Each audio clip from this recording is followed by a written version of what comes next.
Well, in the previous part, we found out the encryption algorithms. So we know the symmetric algorithm is AES in CTR mode, and asymmetric is RSA using optimal asymmetric encryption padding. And now I want to show you the encryption process, and also we will try to find the bitness for the AES and RSA keys. And in the end, we will try to verify if the found symmetric cipher AES is correct, and using the key and IV found in the memory, we will try to decrypt the encrypted file. So currently I'm in the middle of the encryption process of the file that is performed by this particular worker. And you can see there is a block call to encrypt the block of data using the 128-bit key and using IV with the same size. So if we go to EX, we can see that it points us to the key. So we can see it actually here, 284. This is where the key starts, and it is here also. And IV, this is the third argument in stack.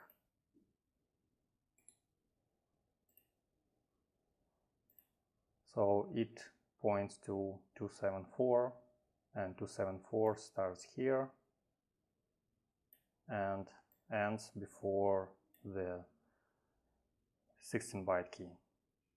So altogether, this is information that is related to key and IV data. And as you can see, it starts with Goga signature, that what I was talking about in the blog post. So if you have a memory dump, you can find this block by searching Goga signature and extract IV and key for this particular file. And both IV and the key are generated using cryptGenRandom function by Microsoft cryptographic provider.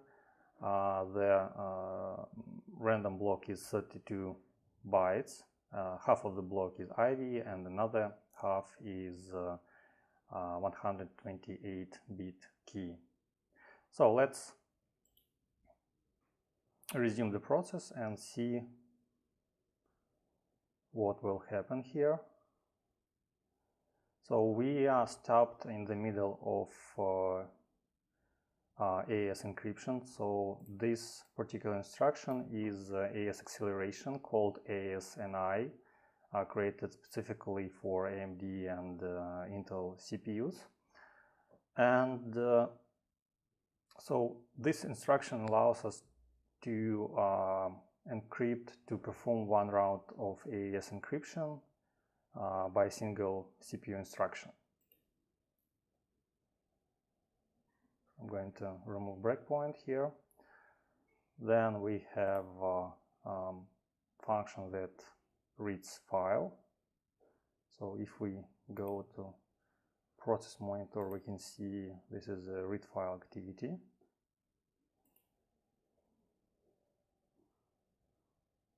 Let's continue. LockerGoga also calculates checksums for every red block, original red block.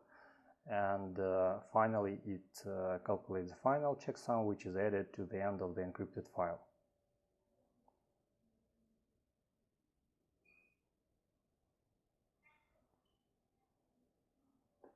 Then we're here again on encryption side. And you can see the new file was created, and LockerGoga writes the encrypted data to the file with the new extension logged. So it renames the original file adding the extension .logged, and then reads the data block with of 65 kilobytes, encrypts it, and then stores it to the new encrypted file. So I'm going to skip it also here. And finally, after all blocks have been encrypted, you can see here. So we have encrypt footer function that is responsible for adding the footer, which includes Goga signature, a version of the Goga, and the encrypted IV and key file, as well as size of the original file. So I'm going to also execute it. And in process monitor, we see that the extra 144 bytes have been added to the end of the locked file. And if we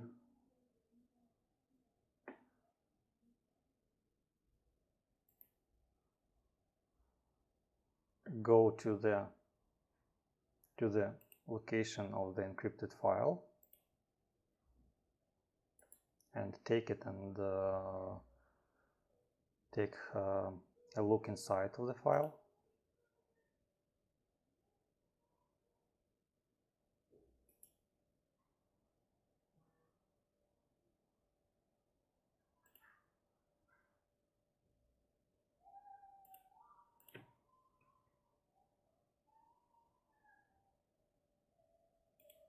so this is the encrypted file.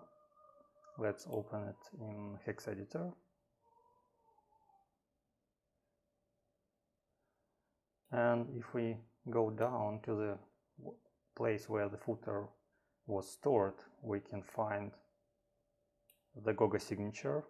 Then next 4 bytes will be the version of the ransomware. Then 8 bytes is used to store the original size of the file. The rest is encrypted AES and IV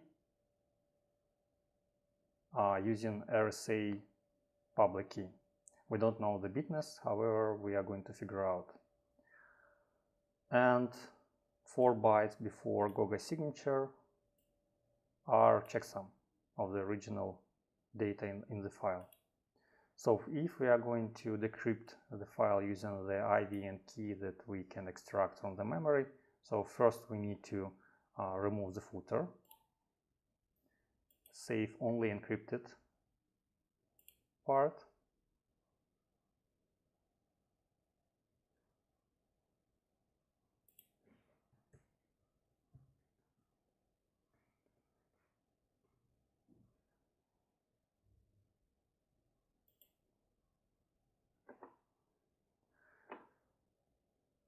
and let's try using OpenSSL to decrypt the file.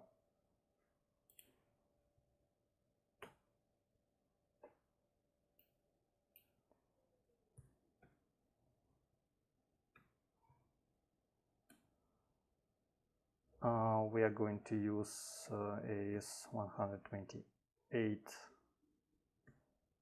algorithm in CTR mode. Then we need to specify the input file, which will be no footer version of the encrypted file. Then key, which we can get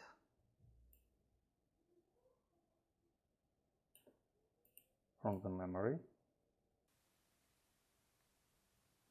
And next we specify IV. Again, we can copy it from the memory. Then we need to specify the output file and run it. And let's check what we have here. So we have a decrypted file and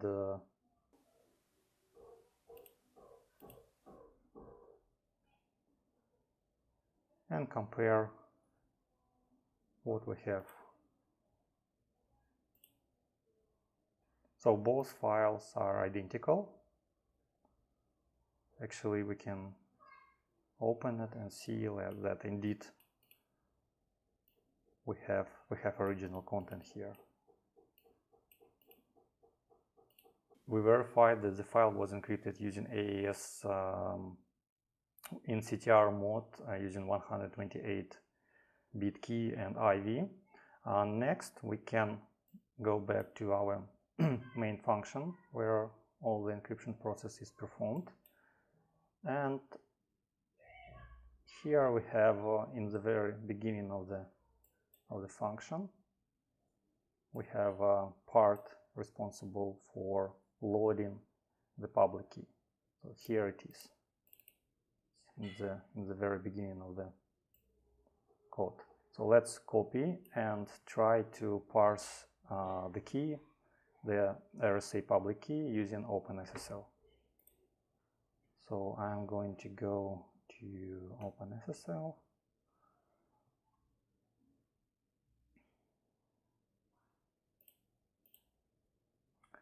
This will be my public key.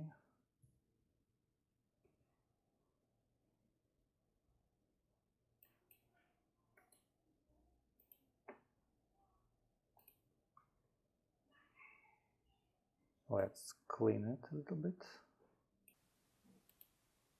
And then we need to add the header.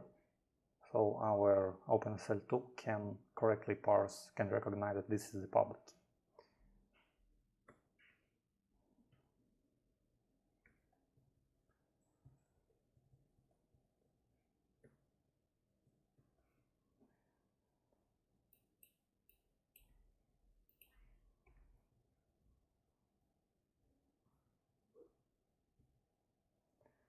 Okay, we are done.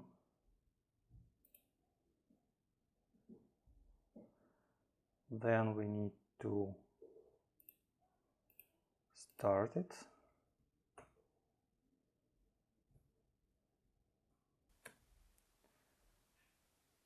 So this will be RSA. Input form of the key will be PAM. Pop in, and the input of the key will be pop.key, and the out will be text, and we don't need to print the original key. So as you can see, we have a public key with the size 1024 bits. This is the modulus, and the exponent, which is in this case is unusual, so typically the exponent 65,537 is used, and in this case the attackers, they use lower public exponent. However, this weakness is compensated by using randomized padding, which is optimal asymmetric encryption padding. So that's all for this video, and thank you for your attention.